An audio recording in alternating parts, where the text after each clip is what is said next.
views and opinions expressed in this program are those of the participants and do not necessarily reflect the views of BronxNet or the program underwriters.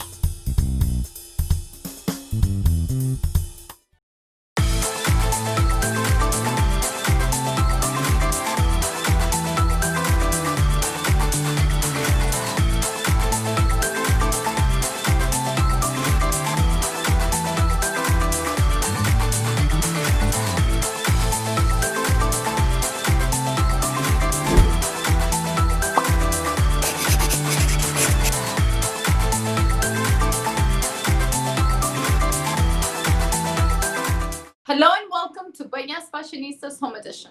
I am your host, Flores Rebello. Thank you for joining us on this beautiful afternoon. We trust that you and your loved ones are well and staying safe. In today's Bellas Fireside Chat conversation, we welcome the founder and CEO of Yoshida Consulting. Yoshida Consulting is a talent and professional development company that assists individuals and groups be more creative, more productive, and disruptive. Please join me in welcoming Latina and Mexicana, Minue Yoshida. Minue, thank you so much for joining us this afternoon. Hello, it's a great pleasure for me to be here today. Thank you so much for having me. Could you please tell us more about what it is that you do and what your company does as well? In Yoshida Consulting, as you were mentioning, we do talent development workshops. We also do diversity and inclusion strategies. I am a big ambassador of diversity inclusion, and it's not just inclusion, it's inclusion, opportunity, equality, belonging. That's actually the verbs that we have to put in motion. And the third one is public speaking. I am launching this next week, actually, on Wednesday, the 3rd of June, the Academy, Yoshida Academy for Public Speaking.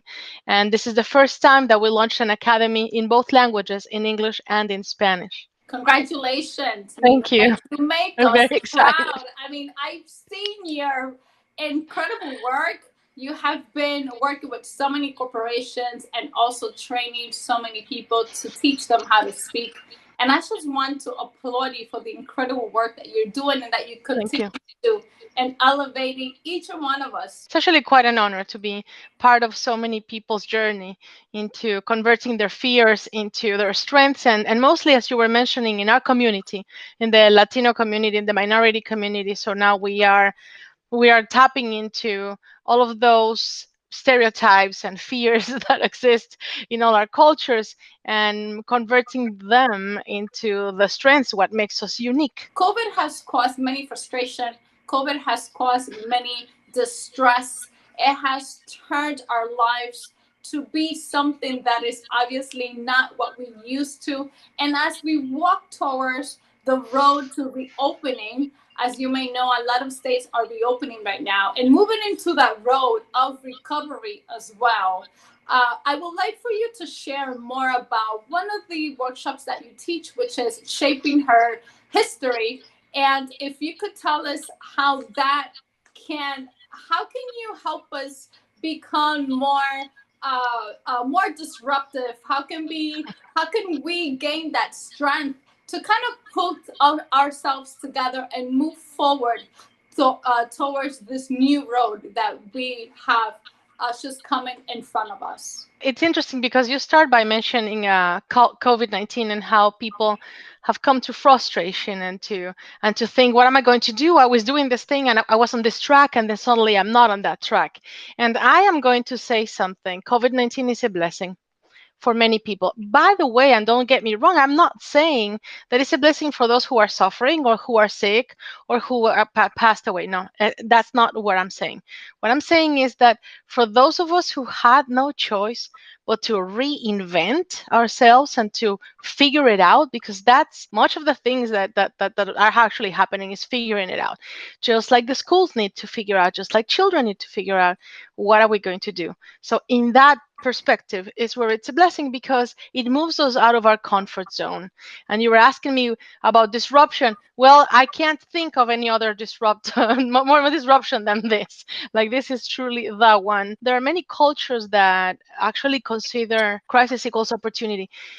It is a chance to think and figure out. I love that phrase, because you need to be resourceful to do that one. What am I going to do? Because the show must go on. You have to continue.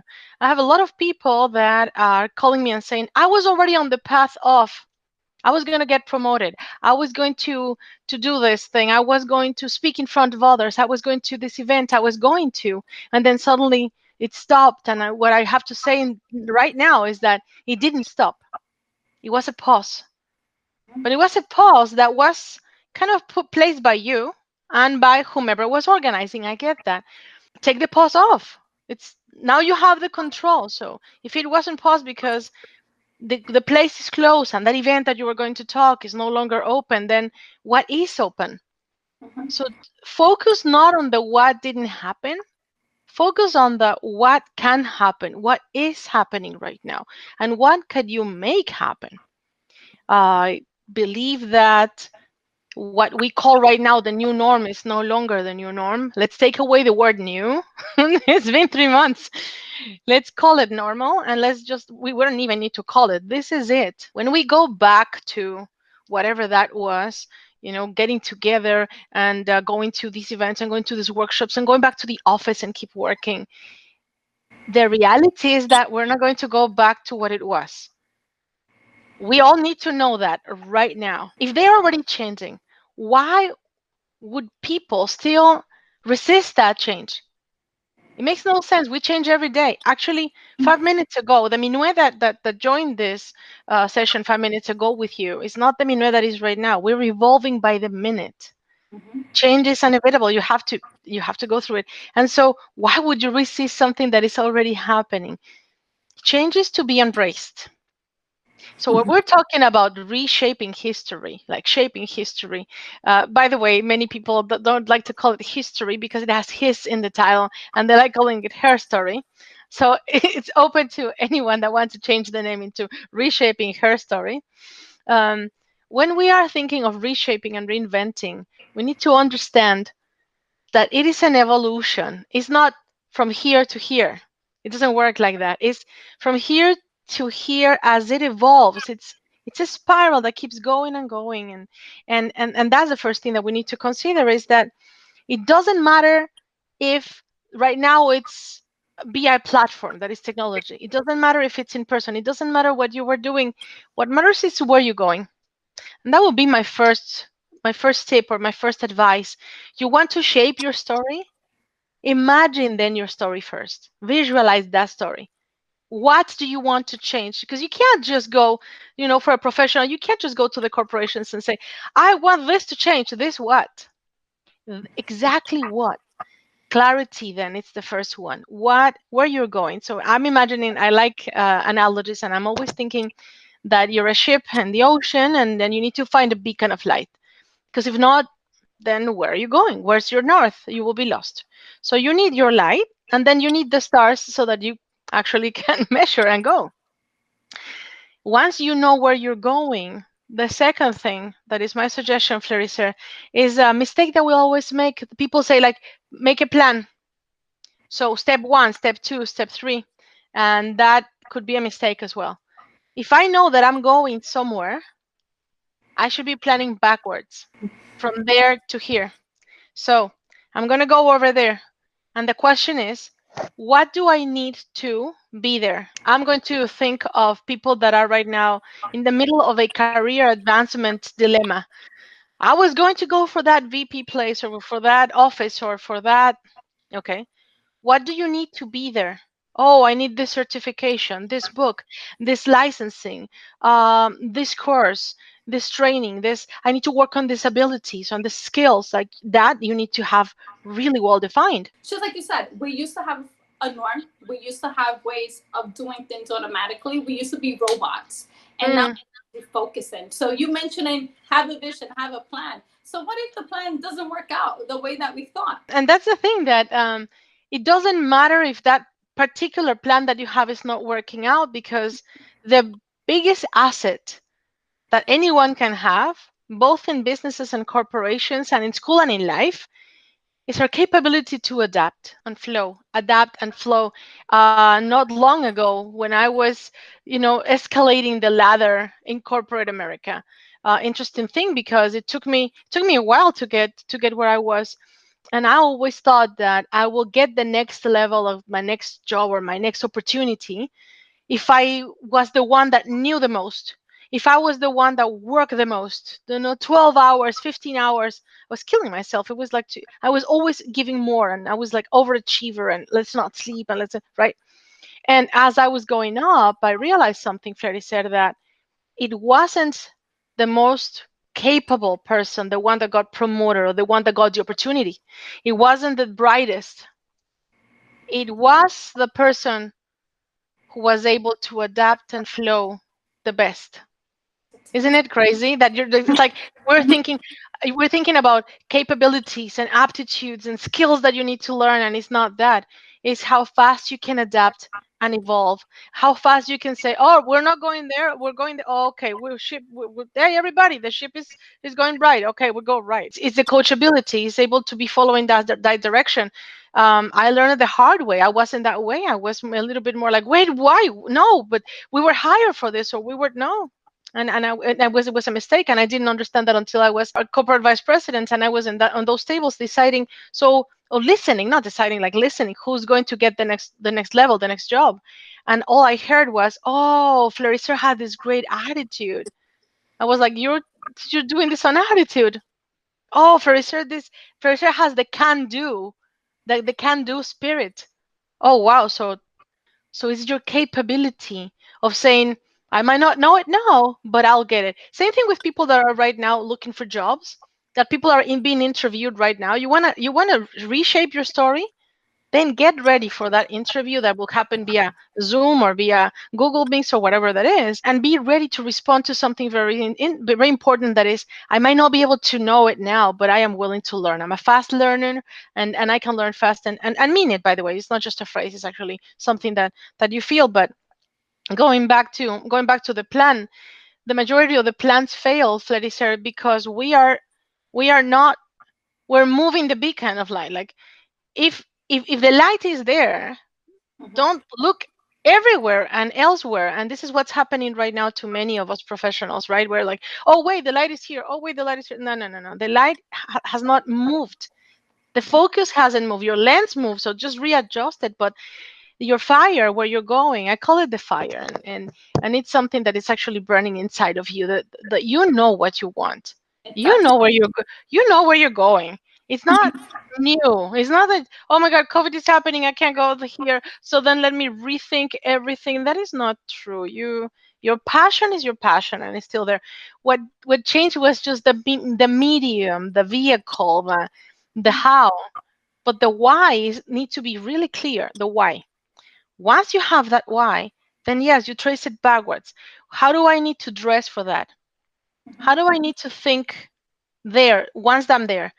Who do I need to talk to? What type of behaviors I need to impersonate? What do I need to read? How do I need to prepare myself? So you trace in timeline. I'm not kidding, like backwards. It's like you've been an event planner as well. It's just like me. We have an event. Okay, how many days before do we need to set the food, the copies, the branding, the marketing? We trace it back. It's exactly the same thing if you want to rekindle and your fire and reshape your history. Um, and so once you're applying backwards, as long as you don't lose that focus, then create routines. You know what the biggest issues that we're having right now? It's discipline. I have to call it that way because it is what it is. It's as simple as that. It's just discipline.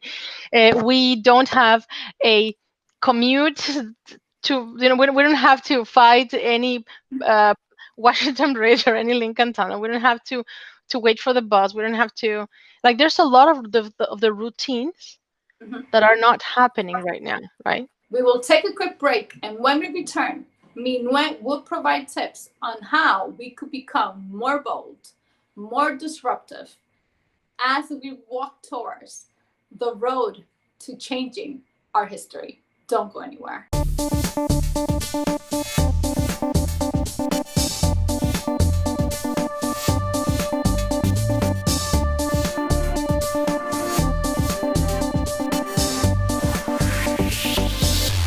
Welcome back.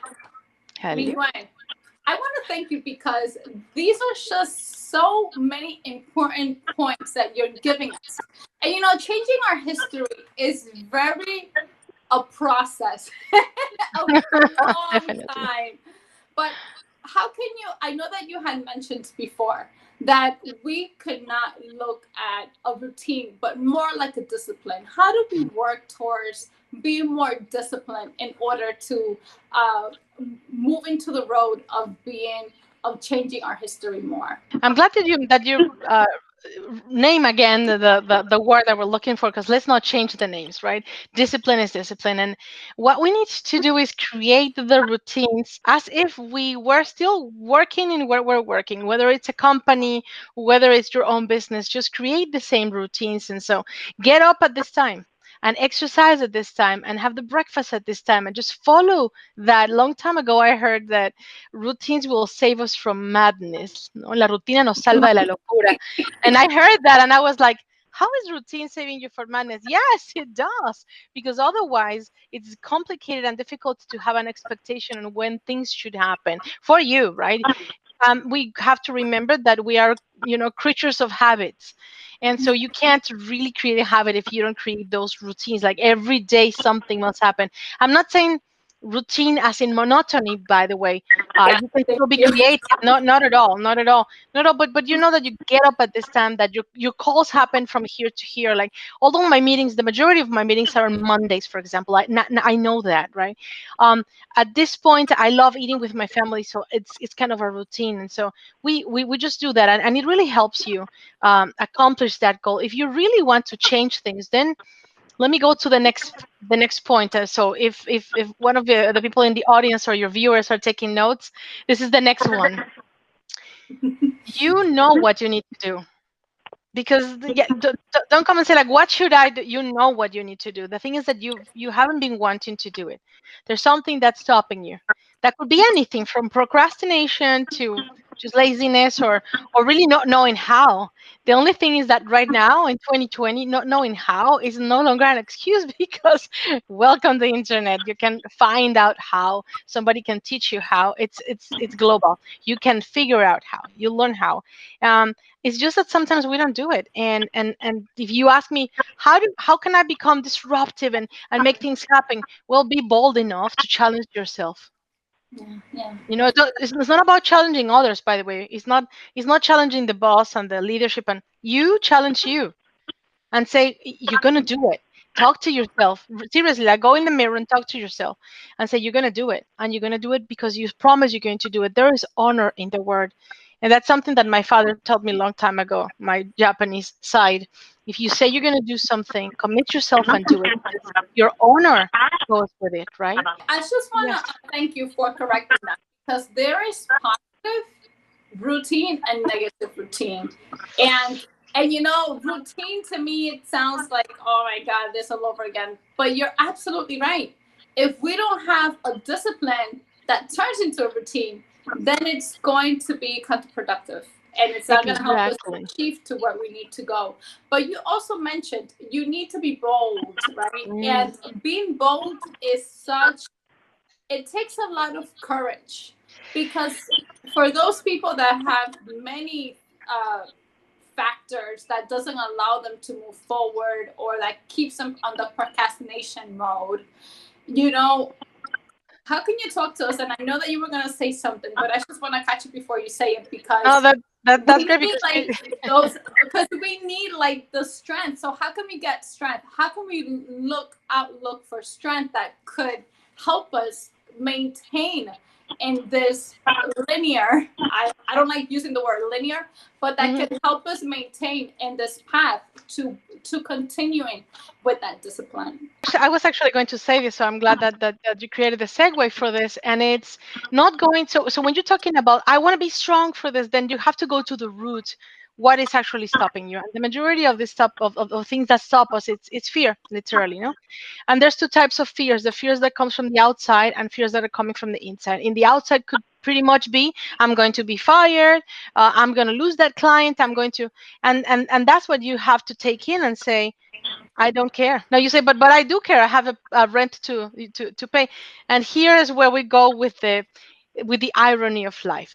The less you care, the more confident you become. The more confident you become, the more appreciated and valued you are, because people see you as brave. And so I want to have brave people as my client, as my vendor, as my boss, as my coworker, as my friend, as my partner. As I want brave people around me. And so it's this circle that it's not going to end until you decide to cut one of them. And the place to cut is when you say, I'm going to do it, right? I'm going to do it because it's the right thing, in the right way, for the right reasons. This is something that I actually teach on my workshops on the Confident Public Speaker. Is, I know you're judging, but I don't care if you judge me. How do we move forward from the judging steps in, right? And Doing it. having that in the back of our heads, because it takes a lot of courage, meanwhile, to be able to say I don't care. It really does. Because at some point it kind of bothers us, right? But thank you so much for saying be bold and just do it and don't care. But how do we move forward from not caring? Understanding the ultimate, like who are you really targeting, right? Who are you really targeting? If I'm talking to my business partner, who I respect so much, and Jugando, and she gives me her point of view, guess what? I do care, right? But somebody that in the past is criticized me for something, or has judged me for something that was completely off, or a former boss that tried to keep me boxed into, this is what you need to do, this is your job. See, I don't care. So it's all about who are you, who are you worried about, right? And then guess what? Something that I have learned also, from the people that I work with, is that mostly with Andy as well. She said, like, I have one person that I care about, and I'm in good standing, and so and the rest. No, here's what happened is, the less you care, and it's, oh, by the way, Flori said, it's a skill, and as a skill, it's not a switch. So it's not that one day you wake up and you say, like, I don't care. No, it doesn't work like that. It's little by little. So here's a step by step process for you to stop caring. First is, bring that bold idea that you want. And you know who are great teachers for this? Children. Children. And if you don't have children around you, just ask a millennial, like a recent, like a Gen Y and a Gen X, and say, how would you do this? And they're going to give you an answer that for you is like, wait, what? I'm not going to do that, right? And in that case, then go for it. And why wouldn't you? I'm telling you, because they think in a wild way, and so why wouldn't we connect in this way? Why wouldn't do this other? Just go for it, and then little by little you start thinking, okay, I'm going to go for this. Wait, let me give you another one, very important. It's not about judging in the outside; it's the judging that you have in your inside. That's the biggest one, not Yes. the outside. And the biggest one that comes in your inside comes from a place where you're seeking perfection. Mhm. Perfection is like the opioid of the The masses. killers. Perfection is like what's killing you. It doesn't need to be perfect. You just need to exist. And by the way, I'm talking to myself as well. I am, I'm going to create one day a whole session on on just for the day. I'm not perfect, and I'm going to give my chips, like Alcoholics Anonymous, with perfection is anonymous, right? Like, just for today, I am not perfect, and it's fine. And here's the thing, that you go ahead and do it. It's not great. It's not what you imagine. It's not, but you did it. Now you're going to learn from it, and then you go back, to whatever you wrote, whatever you posted, whatever you recorded, whatever work you did, whatever program you launched. It doesn't really matter. Whatever you do, right? You go back to it and you say, oh, I didn't like this. Oh, I didn't like this other. That's okay. Now you can make it better, but it shouldn't stop you. And that's exactly how you can be disruptive and really change history. It's because the big word that you must have in front of you is audacity. Yes. Dare to do it. Audacity. It's not going to be wonderful and perfect. It doesn't really matter. It doesn't really matter. You can do it better and better every time. And again, it's coming from a person that it's not, that I've been stopping in the past for not being perfect. And the last thing is to have an accountability circle, right? So if you have people that are going to hold you accountable for something, odds are you will do it. And this is the secret that many companies follow, like Weight Watchers or Noom or going to the gym, right? You don't go by yourself. Mhm. But if I tell you, Freddy said, I'm picking you up at 9 o'clock in the morning, we're going to the gym, you will be ready because Yes. I'm going to hold you accountable. Because I'm going to hold you accountable. It's the same like starting a diet. Don't start it on your own, right? Start it with a group of people, somebody to tell you, hey, Larissa, have you been eating your vegetables? Have you, is your intake of water? Have you have it? Yes, And I so have. I have, by the way. I have. good. Yeah. The accountability circle is going to keep Fun. you on your Your toe. toes and You said that at the same time. On your toe. yes, exactly. It's going to say like, oops, I need to do it. And so openly, openly promise things to people, you know, tell them, tell it to the world, post it. When I'm when I'm with people that I'm coaching, I said, dare to put it on Facebook and Instagram and LinkedIn and all that. I said like, no, because now the world is going to be expecting it. Yes, so let the world be your witness so that somebody can hold you accountable. Otherwise you're not going to do it. And create your own deadlines, create your own milestones, your own deadlines, put them. Even if you have to fabricate it, it doesn't matter. But have someone asking you, how are you doing with that, Floricer? Did you launch that thing, Floricer? Did you do that thing, Floricer? Did you? So we all need that. We're humans. We're humans in society. So that's going to keep you accountable. And this is the way that we could change our story, that we Hmm. could have a better vision, have a better outlook, and moving forward to this reopening stages and new norm in our lives. And thank you so Yes. much for saying that. It's Thank so, you. so, so good and constructive for each Thank you. one of us and Oh, and everyone. the last thing, and the last thing, Floricer, story cannot be changed months and years at a time. It's one day. So just choose one thing and change that tiny thing. Just one. Especially us women, we tend to be very apologetic. And I think that if we are less apologetic, and that Yeah. goes with not caring, and it's not that we don't care, but Yeah. you know, you're absolutely right about that. If we just let things go, you Yeah. know, that's what builds boldness and leadership, not Yeah. caring what other people have to say. Depends what it is. Yes, I exactly. think. So, And then if somebody has to say something and gives you feedback, then say thank you because every criticism is a gift. Every feedback is a gift. Every piece of information that somebody will give you, whether you want to take it positive or negative, it doesn't really matter. It's a gift. So take it as okay, I'll take care of that, write it down, and then improve it on the next time. it's constructive. That's when judgment stop being really a bad thing and it becomes a good thing because it's like, thank you for helping me grow. Write it down and then improve it. Move on, move on, move on, move on. I want to thank you, Minue, for joining us today. Thank you for My pleasure. providing all this incredible information that could change our lives. How Yeah. can people contact you, Minue? So that's the beautiful thing about having a very odd name is that when you Google Minue Yoshida, everything will appear. So in LinkedIn, I'm as Minue Yoshida, Instagram Minue Yoshida, also Yoshida Consulting, Facebook as well, and Twitter and YouTube Yoshida, the Confident Public Speaker. So I'm all over any platforms that you need. Please be sure to follow us on social media at Bellas Fashionistas and also our media partner at BronxNet TV. To watch more of our programming, please visit our website at bellasfashionistas.com and our media partner at bronxnet.org. Take care and have a great day.